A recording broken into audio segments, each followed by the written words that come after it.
Hello, welcome back to the course. In this video, we are going to see how we can make the update request or the put request. So let's begin. So inside the Postman, I'm going to create a new request. Go ahead and create a new request. And I'm going to call this update employee. And the URI, the HTTP method, which is a put method, and the URI.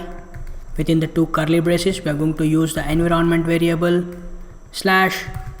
/employees/ in order to update the employee, we need to pass the employee ID. This time we are going to make use of the path variable.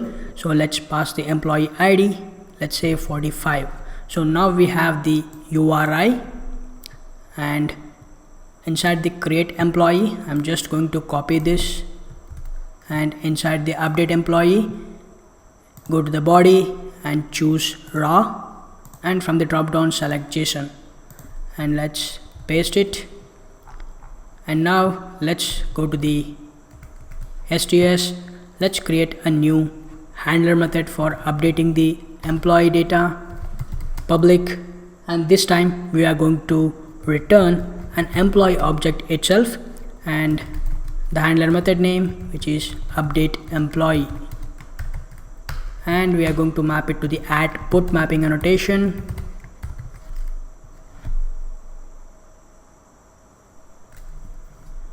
And the URI, which is /employees/ we are going to make use of the path variable. So within the curly braces, we are going to create the variable name. In this case, it's ID, and within the method parameter, we are going to receive that ID using the @path variable annotation. And since we are going to make use of the same variable name inside the method parameter, then we don't need to specify the ID name within the path variable. So all I need to do is enter the data type, which is long, and the variable name, which is ID.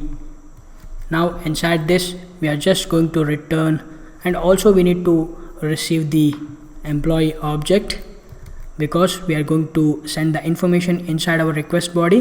So let's use @request body.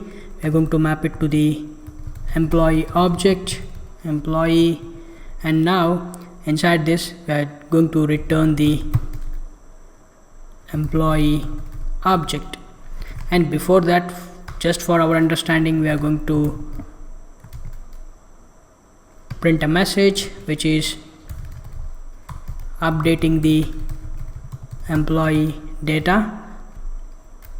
for the ID, which is the ID which we are receiving from the URI. So let's import the @put mapping annotation.